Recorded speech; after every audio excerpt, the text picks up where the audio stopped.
Shalom Bapak Ibu, Smart People dimanapun Anda berada. Masih bersama saya Dr. Khalif MPDK. Saya akan menemani Anda dalam 1 jam ke depan. Dan hari ini kita melanjutkan sesi yang keempat ya. Dalam sesi ini yaitu di dalam materi kita menderita bagi Kristus. Dan hari ini kita masuk kepada 2 Petrus pasal 1 sampai pasal yang ke-2 ya. Dan biasanya kalau saya tidak berdoa, tapi hari ini saya mengajak Bapak Ibu berdoa bersama-sama. Saya akan pimpin kita di dalam doa. Mari kita berdoa. Bapa yang bertata dalam kerajaan sorga, kami sungguh bersyukur atas segala penyertaan Tuhan dalam kehidupan kami masing-masing. Kalau kami boleh kuat dan ada hari ini, itu oleh karena anugerah dan penyertaan Tuhan dalam hidup kami. Pada saat ini kami ingin belajar bersama-sama, terutama di dalam kitab 2 Petrus pasal 1 sampai pasal yang kedua. Kami meminta bela kuasa Tuhan menolong kami, memberikan pemahaman bagi kami semua.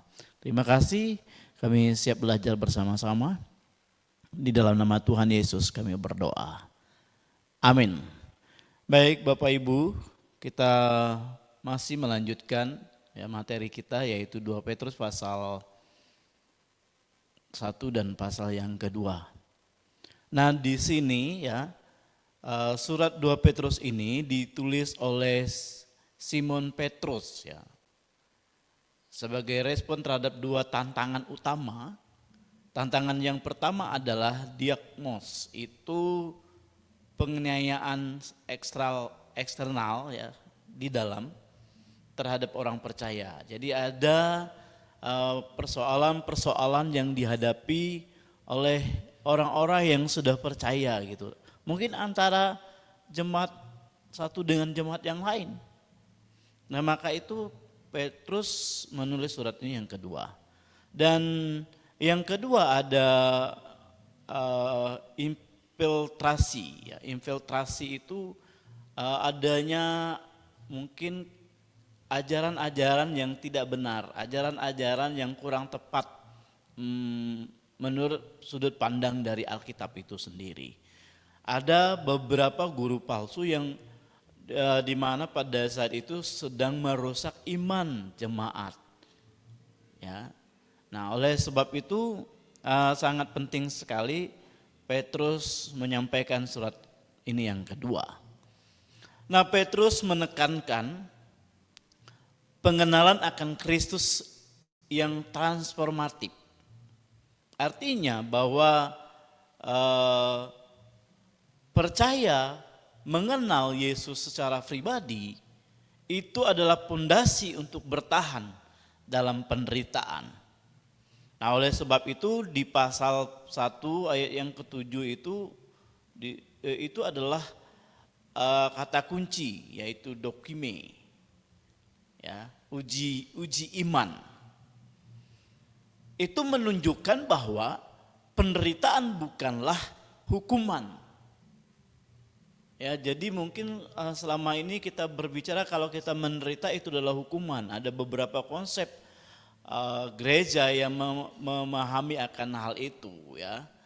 Dan nah oleh sebab itu di sini ditekankan bahwa penderitaan itu adalah alat Allah untuk memurnikan iman itu sendiri. Jadi kalau saat ini kita menderita oleh karena Injil, menderita oleh karena kita menyampaikan firman Allah, itu artinya iman kita sedang diuji. Nah di dalam latar belakang 2 Petrus ini pasal 1 ayat 1 dan yang kedua itu jelas sekali bahwa ada nama Simon. Nah Simon itu merujuk pada akar Yahudi Petrus, yaitu Petros. Ini menegaskan adanya identitasnya sebagai rasul yang diutus oleh Tuhan Yesus sendiri. Dan ada doulos ya, Nah, kata hamba di sini menekankan berbicara tentang kerendahan hati dan ketaatan mutlak kepada Kristus. Ini memang berlawanan dengan budaya Romawi yang memandang perhambaan sebagai aib. Dan di situ juga ditulis tentang karis kai Irene. Nah, itu adalah salam khas Kristen pada saat itu yang menggabungkan anugerah, karunia ilahi dan damai atau keselamatan yang utuh. Jadi beberapa latar belakang inilah yang nantinya akan mengacu kepada pasal ayat berikut ini, ya. Jadi surat 2 Petrus ini ditujukan kepada orang percaya yang menghadapi penganiayaan dan mereka mengalami pengajaran yang terpengaruh oleh guru-guru palsu, ajaran-ajaran guru palsu.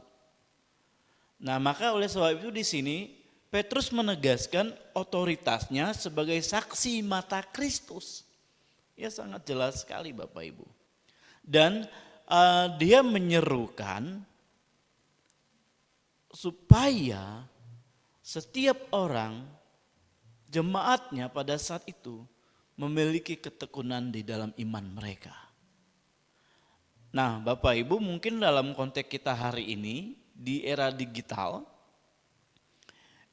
identitas sebagai hamba Tuhan sering dipertentangkan dengan budaya individualisme.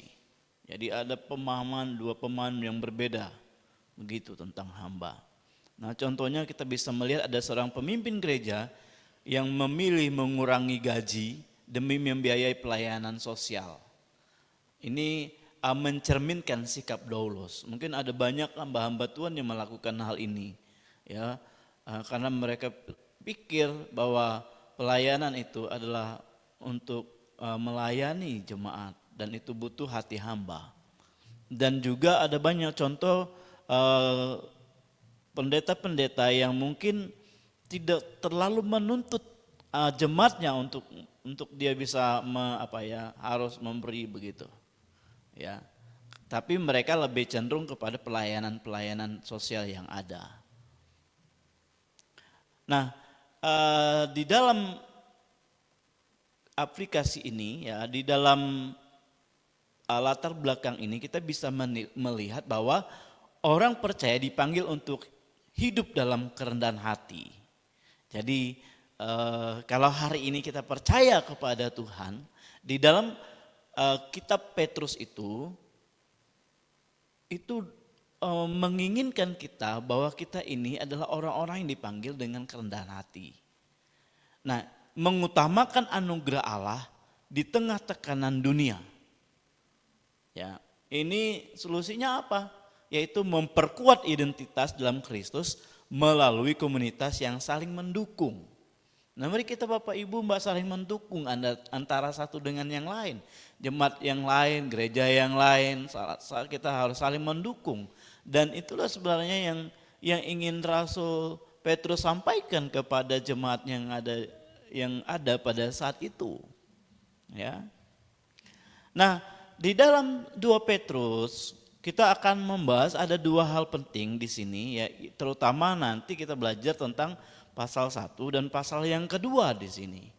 Nah, di pasal 1 ayat 3 sampai yang ke-12 ini hal yang sangat penting kita pahami, yaitu berbicara tentang pujian atas pengenalan yang benar. Jadi ketika saya dan saudara mengenal Tuhan, menerima Tuhan secara pribadi, maka ada beberapa hal di sini yang menurut kitab Petrus kita harus bisa melakukannya. Ya. Bagian yang pertama adalah di sini dikatakan di dalam 2 Petrus pasal 1 ayat 2 sampai yang keempat itu berbicara tentang kuasa pengenalan akan Allah yang mengubah hidup kita. Jadi Bapak Ibu ada beberapa kata bahasa Yunani di sini yang saya catat berbicara tentang karis kai irene itu berbicara mengenai anugerah dan damai sebagai dasar relasi dengan Allah. Jadi ketika kita sudah didamaikan dengan Tuhan, itu juga menjadi dasar kita di mana kita punya relasi dengan Tuhan. Dan itu di ayat yang kedua ya Bapak Ibu di 2 Petrus pasal 1. Di ayat yang ketiga ada kata epignosis. Epignosis ini berbicara tentang pengenalan yang mendalam dan transformatif, bukan sekedar pengetahuan intelektual. Ya. Tetapi sebenarnya pengetahuan di situ pengetahuan yang mungkin di luar nalar pikir kita sebagai manusia ciptaannya.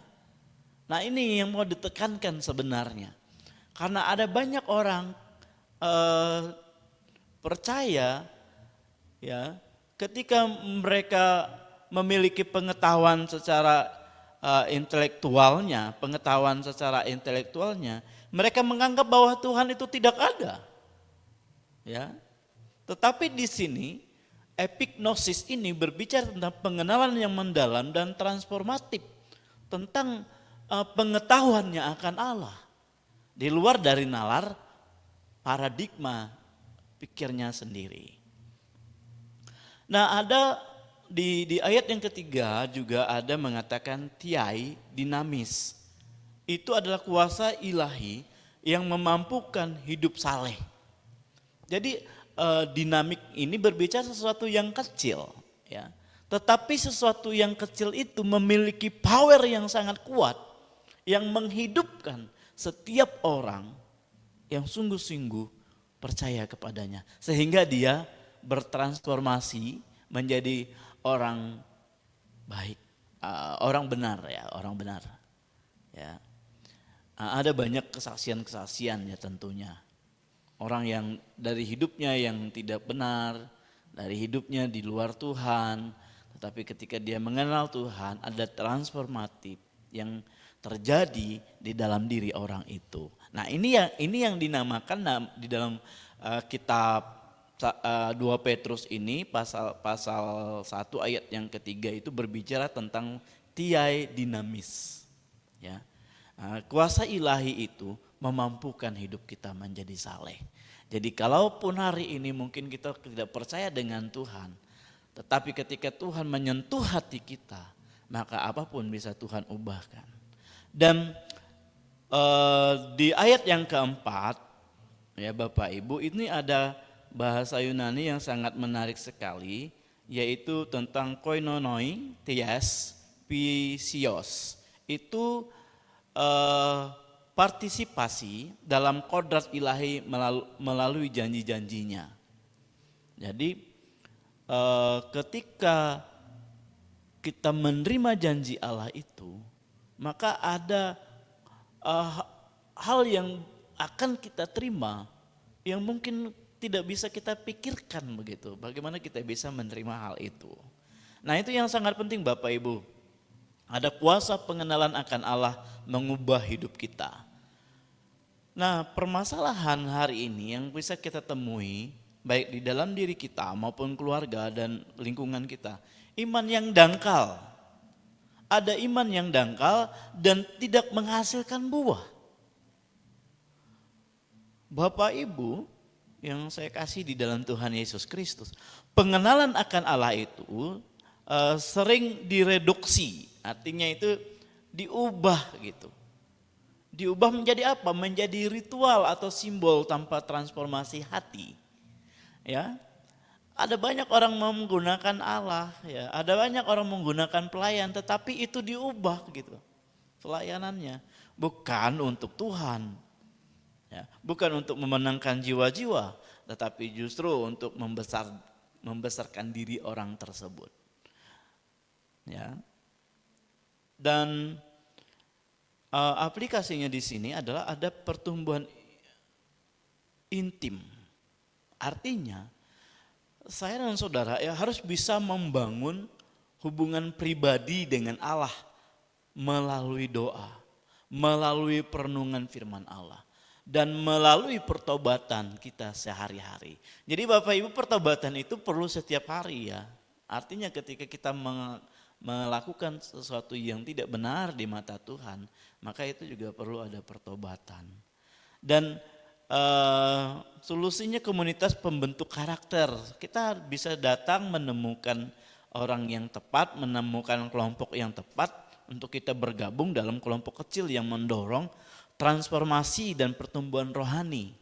Jadi Bapak Ibu, rohani itu tidak bisa ditransformasi hanya diri kita sendiri, perlu ada orang lain. Perlu ada komunitas. Oleh sebab itu, ya marilah kita seperti hari ini kita belajar bersama. Ya, meskipun saya tidak bisa bertemu Bapak Ibu secara langsung, tetapi ini komunitas pembentuk karakter kita. Ini sangat bagus sekali di zaman digital ini. Ya, Bapak Ibu bisa memanfaatkan waktu ini, luang mungkin lagi tidur, lagi ngapain gitu, kita bisa mendengarkan Smart People ini. Dan contoh praktisnya program mungkin ya 7 hari membaca surat 2 Petrus untuk memahami kuasa pengenalan akan Kristus secara mendalam. Nah contohnya hari ini mungkin kita pertemuannya adalah materi kita di 1 Petrus dan sampai ke 2 Petrus itu mungkin hanya 5 pertemuan. Tetapi dalam 1 jam itu ketika kita belajar bersama-sama pasti ada kuasa, pasti ada hal-hal yang kita dapatkan yang boleh menguatkan kita. Nah ini sangat penting, ini contoh praktis yang bisa Bapak Ibu lakukan. Ya, jadi di era digital banyak mengklaim mengenal Allah lewat postingan religius di media sosial. Tetapi gaya hidup mereka tidak mencerminkan perubahan. Ya, seorang influencer Kristen yang aktif membagikan ayat Alkitab, tetapi terbalik dalam praktis bisnis tidak etis. Ya, mungkin ada beberapa hal yang terjadi seperti itu. Tetapi setidaknya kita bisa belajar tentang Alkitab. Nah, yang kedua, sifat progresif pertumbuhan Kristen. Itu ada di dalam 2 Petrus pasal 1 ayat 5 sampai ayat yang ke-11. Nah di situ ada epikoregesate, itu kata tambahkanlah, ayat yang kelima. Nah ini menunjukkan usaha aktif dalam pertumbuhan rohani. Artinya Bapak Ibu, kalau kita mau bertumbuh secara rohani, kita perlu aktif, ya. Tambahkanlah.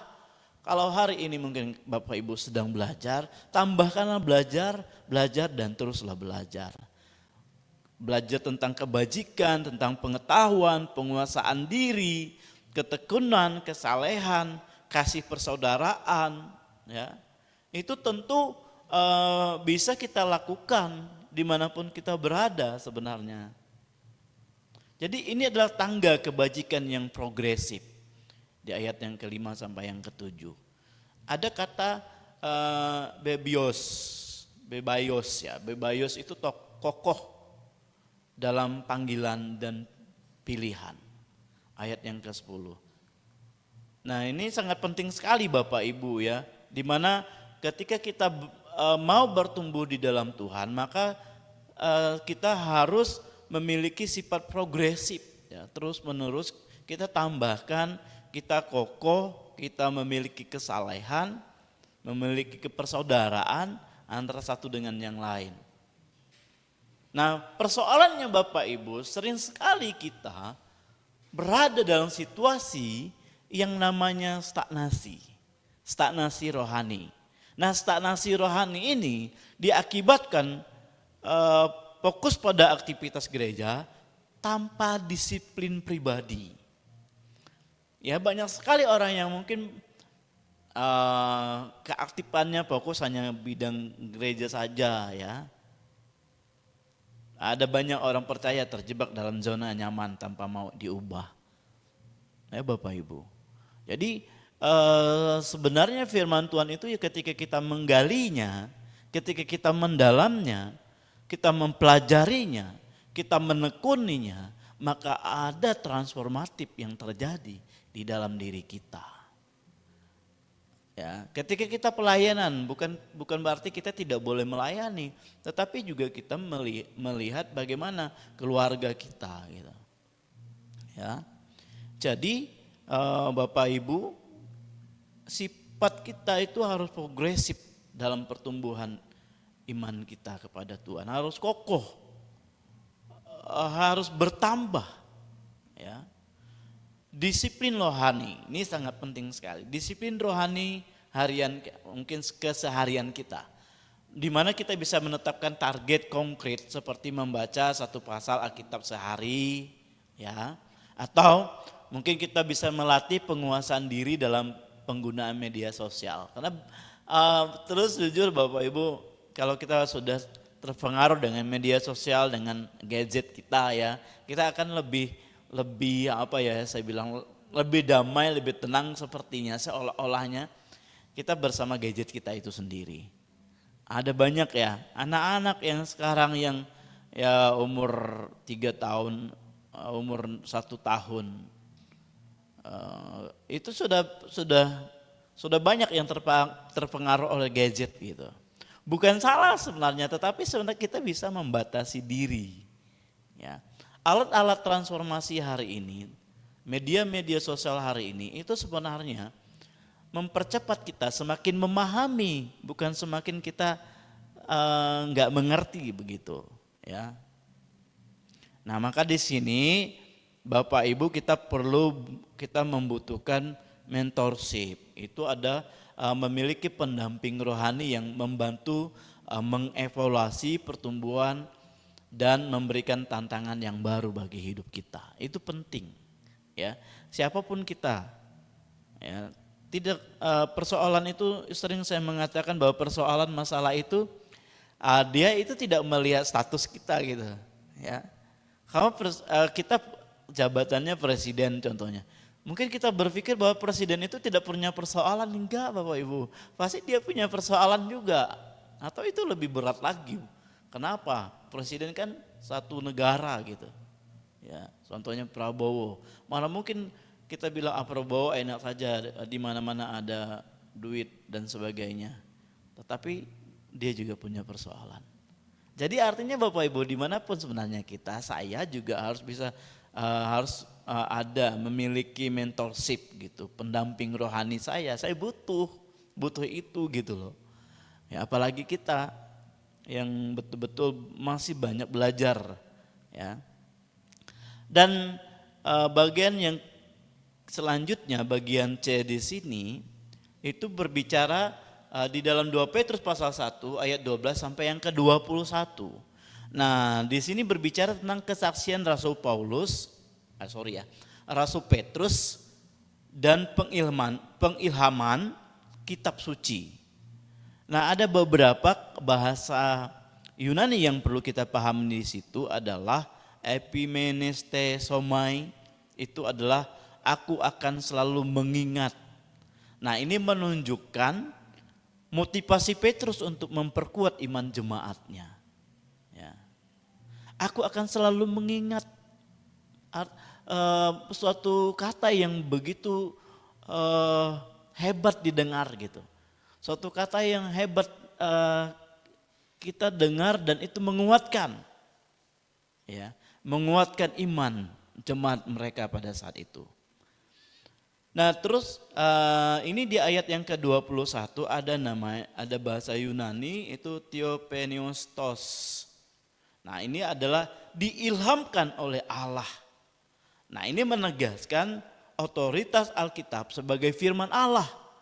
Jadi Bapak Ibu, kalau kita tidak pernah mendengar bahwa Alkitab ini diilhamkan oleh Allah, maka hari ini kita memahami di dalam 2 Petrus pasal 1 ayat yang ke-21 di mana Alkitab ini diilhamkan oleh Allah, menegaskan bahwa adanya otoritas Alkitab sebagai firman Allah Bapak Ibu. Ya, ini sangat penting kita pahami. Sangat penting kita belajar firman Allah, belajar Alkitab. Nah, di situ juga di ayat yang ke-19 Ada bahasa Yunani yang sangat penting kita perhatikan di sini adalah posporos. Ya. Posporos ini fajar. Itu artinya yang bersinar di hati. Nah, ini adalah suatu simbol pengharapan dalam nubuat kitab suci. Ya, fajar ini berbicara tentang orang yang bersinar. Ada pengharapan di dalam nubuat kitab suci itu. Jadi Bapak Ibu, kesaksian Rasul Petrus di sini dan pengilhaman kitab suci. Nah, persoalannya adalah Bapak Ibu, di mana ada orang-orang yang skeptisme ya terhadap otoritas Alkitab. Ada orang yang tidak mempercayai bahwa Alkitab itu adalah firman Allah. Ini yang berbahaya.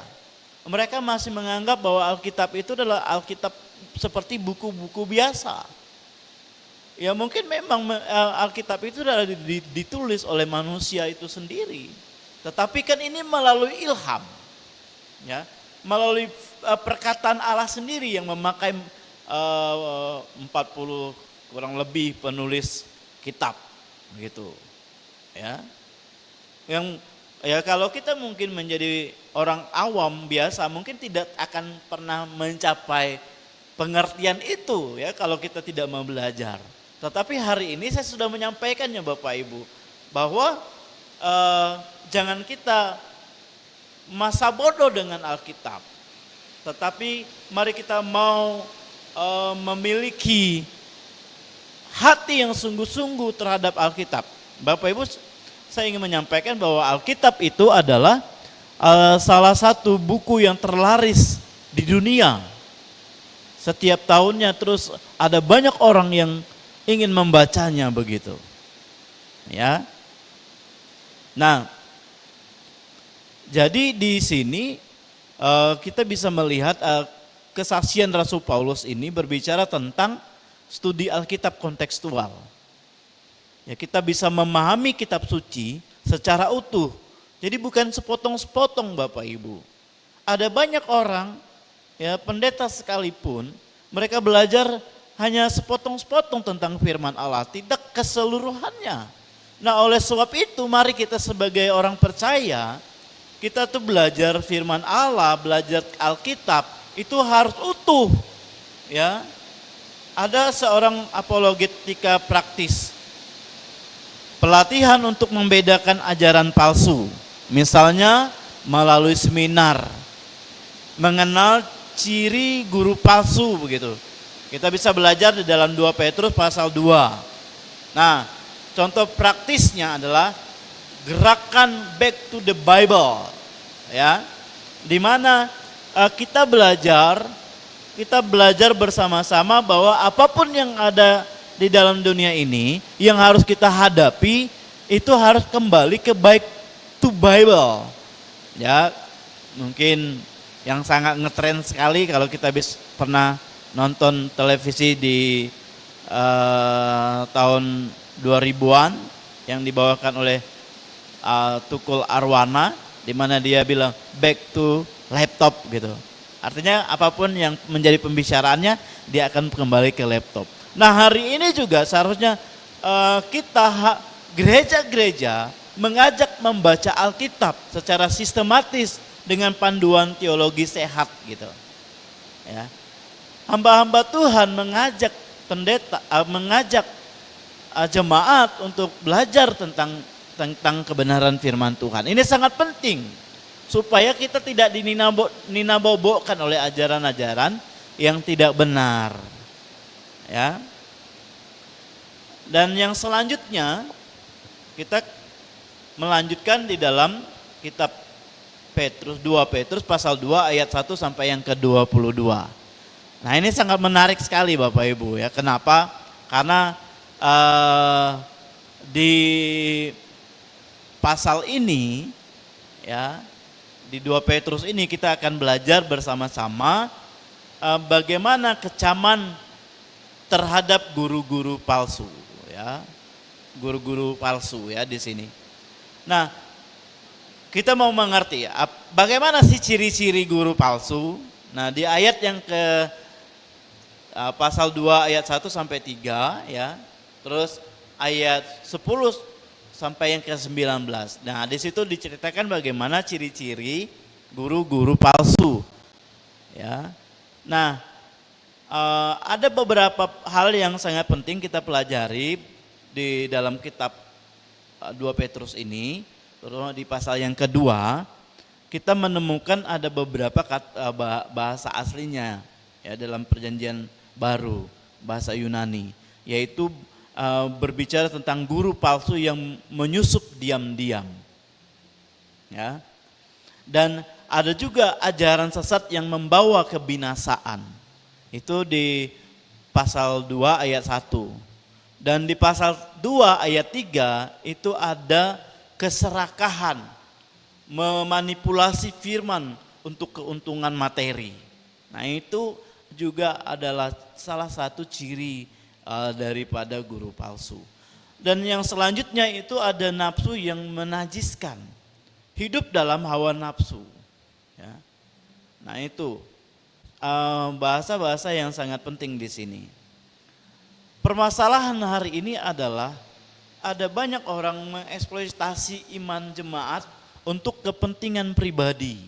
Nah, ini kita harus memahami di sini Bapak Ibu ya. Kita harus belajar tentang hal ini. Ya, karena ini sangat penting sekali. Iman jemaat untuk kepentingan pribadi. Nah, ini yang mungkin kurang tepat gitu dalam pelayanan. Nah, dalam pelayanan itu yang sangat kita perlukan pikirkan bersama adalah di mana orang bisa dijangkau dengan pelayanan Injil gitu. Ya. Di mana manusia itu bisa mengenal secara pribadi Injil. Ya. Nah, ada juga di sini ajaran yang mencampur adukan kebenaran Alkitab dengan motivasi duniawi. Nah, ini perlu hati-hati Bapak Ibu. Ya, ini sudah disampaikan oleh Petrus di dalam kitabnya ini, bahwa ajaran yang mencampur adukan kebenaran Alkitab dengan motivasi duniawi. Ini ada banyak ajaran-ajaran seperti itu. Nah, oleh sebab itu mari kita peka. Ribuan tahun yang lalu Petrus sudah menyampaikan hal ini. Dan kita mau belajar hari ini supaya kita tidak seperti itu, kasus yang sama begitu. Nah, Bapak Ibu, apa aplikasi dan solusinya? Ujian setiap ajaran. Ya, uji setiap ajaran. Di dalam 1 Yohanes pasal 4 ayat 1. Membentuk tim doktrin di gereja yang mengevaluasi khotbah dan materi pengajaran. Ini sangat penting Bapak Ibu. Ya. Persoalannya ketika kita hanya menerima mentah-mentah apa yang diajarkan, sehingga kita akan mudah diombang-ambingkan. Ada namanya transparansi keuangan, mempublikasikan laporan keuangan gereja secara rutin kepada jemaat. Ini penting ya. Mungkin ya kalau saya mungkin ketika saya sudah memberi ya sudah begitu, tidak akan memperhitungkan kemana itu dana itu digunakan. Tapi ada beberapa jemaat yang kritis mungkin ya, dalam arti berpikir tentang ke perkembangan dananya mau kemana. Ya, itu perlu dibaca mungkin dalam seminggu sekali atau seminggu sebulan 2 kali begitu. Ya, itu sangat penting. Nah, contoh praktisnya gereja salah satu di Indonesia menerapkan sistem open budget, di mana semua penggunaan dana bisa diakses jemaat via aplikasi. Oh, ini keren nih, ya. Bisa gereja-gereja mulai lakukan mungkin, ya. Kita buat aplikasi open budget gitu. Kalau jemaat mau melihat nih dana kita kemana. Artinya kalau ada kurang dana tersebut ya silakan jemaat untuk menyumbang dananya gitu. Baik Bapak Ibu, kita lanjutkan. Berbicara tentang penghakiman Allah atas guru-guru palsu. Itu di dalam 2 Petrus pasal 2 ayat 4 sampai yang ke-10. Beberapa bahasa yang sangat penting kita perdalam di sini, ada namanya Tartaros. Itu melemparkan ke Tartarus, atau Tartarus itu adalah neraka Bapak Ibu ya. Hukuman bagi malaikat pemberontak. Ini ditulis di dalam 2 Petrus pasal 2 ayat yang keempat. Jadi ini adalah neraka tempat orang dilemparkan ya. Hukuman bagi malaikat pemberontak. Dan di pasal 2 ayat 14 itu adalah ada bahasa penting di sini, bahasa Yunaninya sesopimenos, itu penuh kelicikan. Nah ini menggambarkan tipu daya guru palsu. Jadi guru palsu itu mereka digambarkan menipu, mereka suka menipu daya, ya, punya tipu daya, penuh dengan kelicikan. Terus di dalam pasal 2 ayat yang ke-9 itu ada bahasa Yunaninya krisin. Ya, krisin ini berbicara tentang penghakiman pasti dari Allah. Jadi makanya ada kitab lain, ya kamu nggak boleh menghakimi orang loh. Kamu nggak boleh bicara tentang kesalahan orang lain. Yang layak menghakimi itu adalah Allah sendiri. Nah ini perlu kita pahami ya. Di dalam 2 Petrus ini pasal 2 ayat 9 itu disampaikan bahwa penghakiman itu pasti dari Allah. Artinya suatu saat nanti saya dan saudara pasti akan dihakimi oleh Allah sendiri gitu ya. Nah ini jangan kita menghakimi orang. Persoalannya di sini sikap permisif ya. Jemaat terhadap pemimpin yang tidak hidup dalam kebenaran. Artinya sikap yang cuek gitu ya. Seharusnya jemaat melihat suatu kelemahan, suatu kesalahan, suatu ketidakbenaran yang dilakukan oleh pendetanya, yang dilakukan oleh hamba Tuhannya, tetapi seolah-olah mereka diam begitu. Seharusnya setidaknya harus saling menasehati. Ya saya mau menyampaikan pembelaan diri lah ya. Pendeta juga itu manusia begitu. Jadi Bapak Ibu kecenderungan mengabaikan dosa karena fokus pada apa? Keberhasilan pelayanan. Ya, keberhasilan pelayanan itu akan terlihat endingnya bukan di awal. Bagaimana endingnya nanti pelayanan itu? Bapak Ibu ada banyak kita melihat contoh gereja-gereja yang dibangun besar, awalnya jemaatnya banyak, tetapi hari ini gerejanya kosong. Ada banyak pendeta yang semangat luar biasa, tiba-tiba jadi anggota dewan gitu. Jangan tersinggung ya kalau ada di tempat ini yang mendengarkan. Tetapi maksud saya ini pembelajaran bagi kita. Kalaupun hari ini Bapak Ibu sudah jadi anggota dewan dan sebagainya, ya melayani juga gitu ya kan. Pelayanan ini luas gitu cakupannya ya, tidak hanya seorang pendeta saja, tetapi saudara.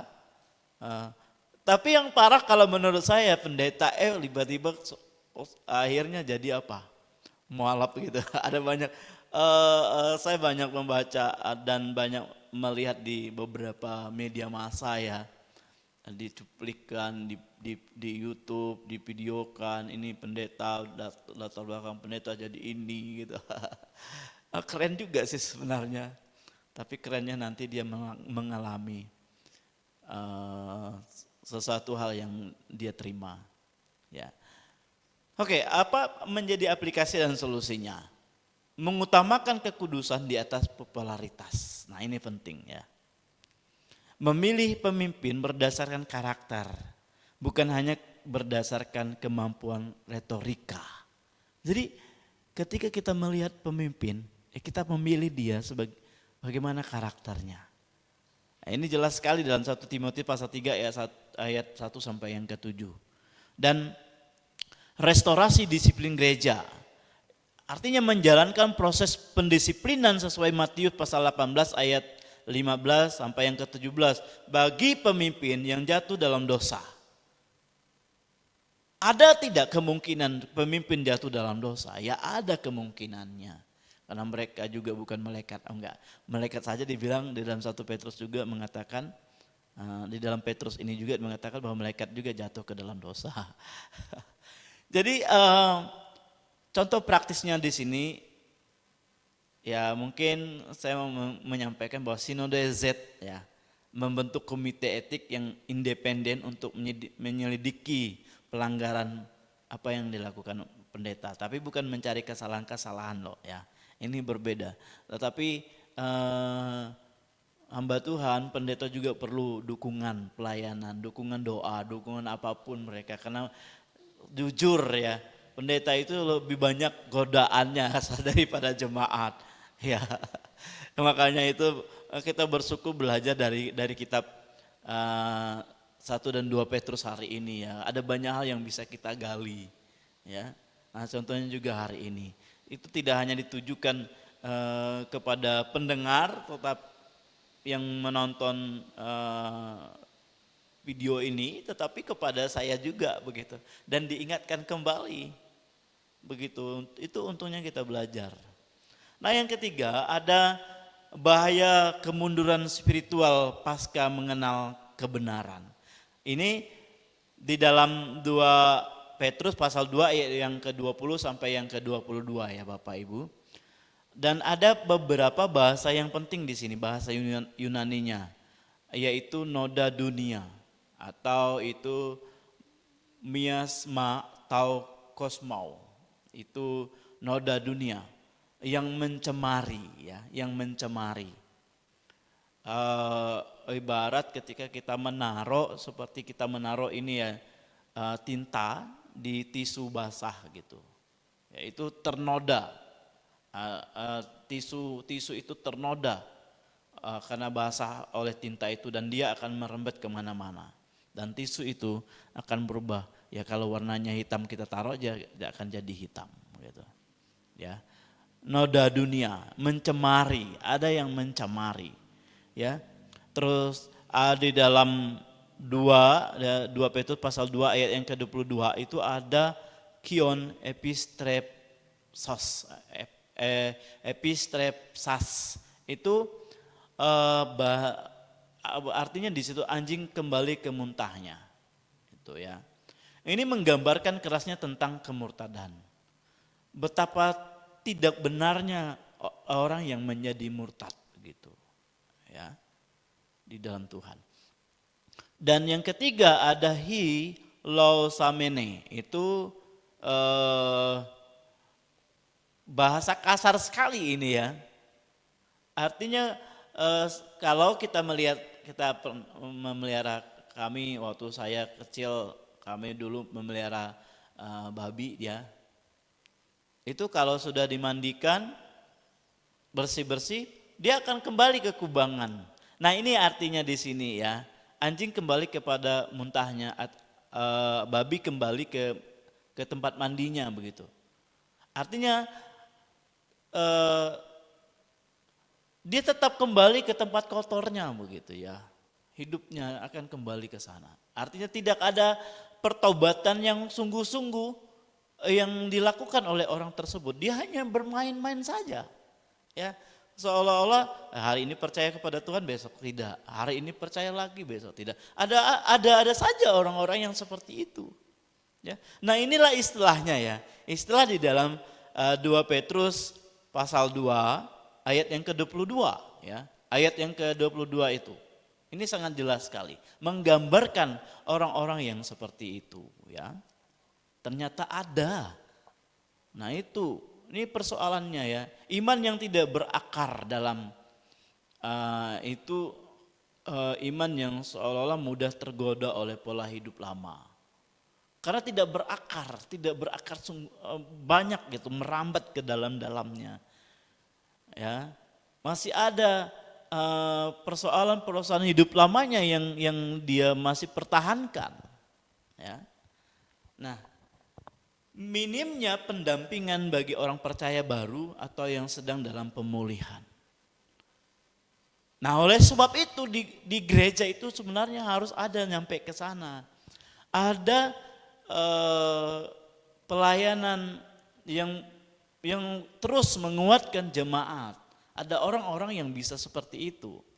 Ya, oleh sebab itu mungkin Bapak Ibu yang mendengarkan hari ini, kalau itu ada, mari kita ambil bagian itu gitu. Kalaupun kita tidak bisa jadi langsung pendeta gitu, tapi pelayanan itu kita bisa ambil. Kita harus bisa saling menguatkan antara satu dengan yang lain. Apalagi orang baru, ya. Orang baru itu perlu kayak dukungan support yang benar-benar gitu. Diajak terus gitu ya, memang begitu. Ya. Ini saya banyak belajar di jemaat saya sendiri ya Bapak Ibu. Di mana ya dia seolah-olah kalau hari raya Natal dia ikut Natal ya. Hari raya yang lain dia juga ikut. Saya sempat jadi bingung ya. Sebenarnya dia kepercayaannya kepada siapa begitu. Nah Bapak Ibu yang saya kasih di dalam Tuhan, orang-orang seperti inilah yang perlu dikuatkan ya, didampingi supaya mereka tetap teguh dalam Tuhan. Nah aplikasi dan solusinya apa? Pemuridan intensif. Di dalam Matius pasal 28 ayat 19. Program 1, mentor 1 jemaat gitu ya. Mungkin Bapak Ibu pendeta yang mendengarkan, program mentor 1 jemaat. Ini untuk memantau pertumbuhan rohani, ya supaya tidak terjadi sesuatu yang mungkin tidak kita inginkan. Komunitas pemulihan, adanya komunitas pemulihan, membentuk kelompok pendukung seperti Overcomers Indonesia untuk pecandu, untuk orang-orang yang pecandu, narkoba dan sebagainya. Pecandu gadget juga itu udah ada. Itu ada perlu orang yang butuh bisa mendukung mereka untuk lepas dari itu. Pecandu koruptor dan pelaku dosa berulang-ulang. Itu perlu ada orang-orang yang menangani secara khusus Bapak Ibu. Siapa yang terpanggil? Mungkin Bapak Ibu yang sedang mendengarkan saya hari ini. Dan contoh praktisnya, gereja A di Jakarta membuka rumah pemulihan dengan konselor profesional dan pendampingan Alkitabiah. Ini keren. Coba mungkin di beberapa kota di Indonesia, ya salah satunya mungkin di kota Palangkaraya, ada orang yang membuka rumah pemulihan begitu ya. Sehingga ketika orang punya pergumulan mereka bisa datang ke situ. Amin enggak Bapak Ibu? Akan terjadi. Mungkin bisa kita lakukan, dimulai. Oke, seorang mantan pecandu yang sudah bertobat dan aktif melayani, kembali menggunakan narkoba setelah bergaul dengan komunitas lama. Atau mantan koruptor yang lahir baru tetapi kembali ke korupsi saat dia diberi jabatan. Bisa ada kemungkinan Bapak Ibu, iya benar, ada kemungkinan itu terjadi. Nah oleh sebab itu mereka ini butuh pendampingan yang terus menerus. Jadi relevansi hari ini terutama di dalam 2 Petrus pasal 2, pasal 1 dan 2 ya Bapak Ibu, yaitu berbicara tentang krisis kepemimpinan etis. Respon gereja terhadap skandal korupsi dan pelecehan seksual oleh tokoh agama ya seolah-olah dibiarkan. Seolah-olah itu tidak diselesaikan. Gereja muda dan detoxification fight itu membangun iman yang kokoh melalui pemahaman Alkitab yang mendalam. Ya perlu anak-anak muda hari ini mereka mendapatkan hal itu. Kenapa? Karena kalau tidak gereja itu akan terjadi seperti di Eropa ya tutup begitu. Digital ministry etis yaitu menghindari eksploitasi jemaat dalam penggalangan dana online. Dengan fondasi ini gereja tidak hanya bertahan dari serangan guru palsu, tetapi menjadi cahaya yang memulihkan. Jadi Bapak Ibu, kesimpulan saya hari ini, sebelum saya menutup sesi ini, saya ingin menyampaikan bahwa penderitaan bagi Kristus bukan hanya tentang penganiayaan fisik, tetapi juga pergumulan melawan penyesatan dan kompromi, seperti Petrus mengingatkan guru palsu adalah mata air tanpa air. Menjanjikan kehidupan tetapi membawa maut.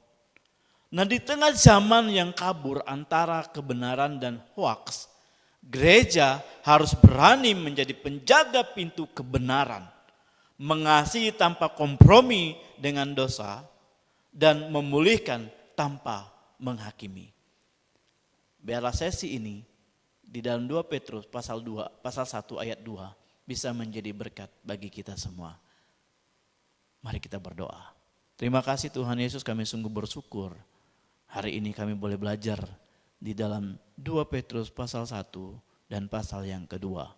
Terima kasih beberapa ajaran teologi yang boleh kami dalami hari ini. Biarlah itu menjadi kekuatan yang baru bagi kami. Terima kasih Bapa, mampukan kami terus untuk bisa mengikuti materi sesi berikutnya.